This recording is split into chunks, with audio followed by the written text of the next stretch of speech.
Hindi normal ang naiinggit. Pagka naiinggit ka na, meron nang nagpapakilos na masama sa iyong pagkatao.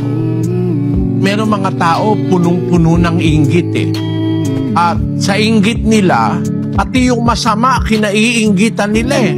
Basahin natin ang 24:1 ng Kawikaan.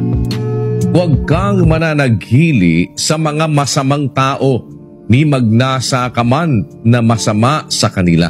Sa English, ang sabi riyan, Be not thou envious against evil men, neither desire to be with them.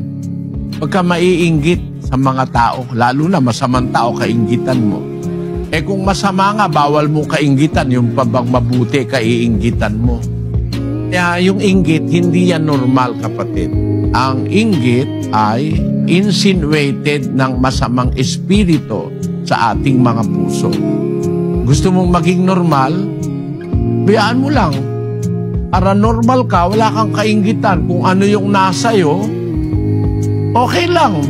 Sabi ng unang Timoteo, pakinggan mo ang sabi ng salita ng Diyos.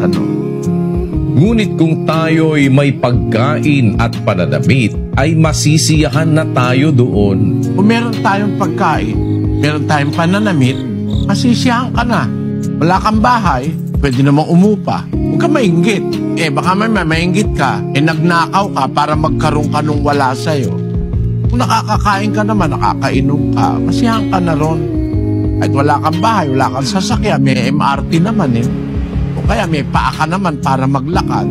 Para gumawa ka ng masama dahil sa inggit gusto mo, meron ka rin ng lahat ng bagay. Ang sabi sa Biblia, wala tayong dinalang anuman sa sanlibutan at wala rin naman tayong mailalabas na anuman. Sabi nga ni Job, ubad akong lumabas sa bahay bata ng aking ina. Ubad din akong babalik doon sa Panginoon.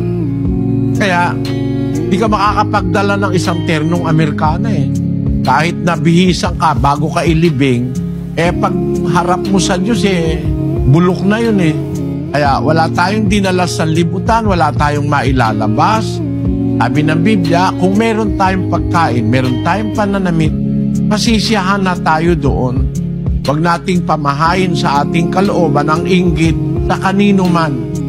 Kapagkat ang Diyos naman, hindi naman siya maramot Pag nakita niyang wala ka namang masamang intensyon, kahit na hindi ka humihingi, kung minsan bibigay niya sa iyo Ganon ang Diyos na nasa Biblia.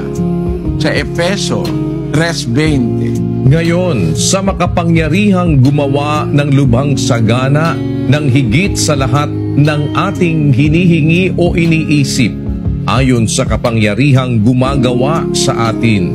More than what you can think of and more than what you can ask for. Nakakagawa ang Diyos. Ang mahalaga lang, makita ng Diyos, wala kang inggit, kontento ka, may pagkain ka at may damit, masaya ka na. Makita mo, dadating ang araw, magsikap ka lang, magkakaroon ka rin nung nasa iba. Aalisin ng Diyos yung magkaroon ka pa ng inggit.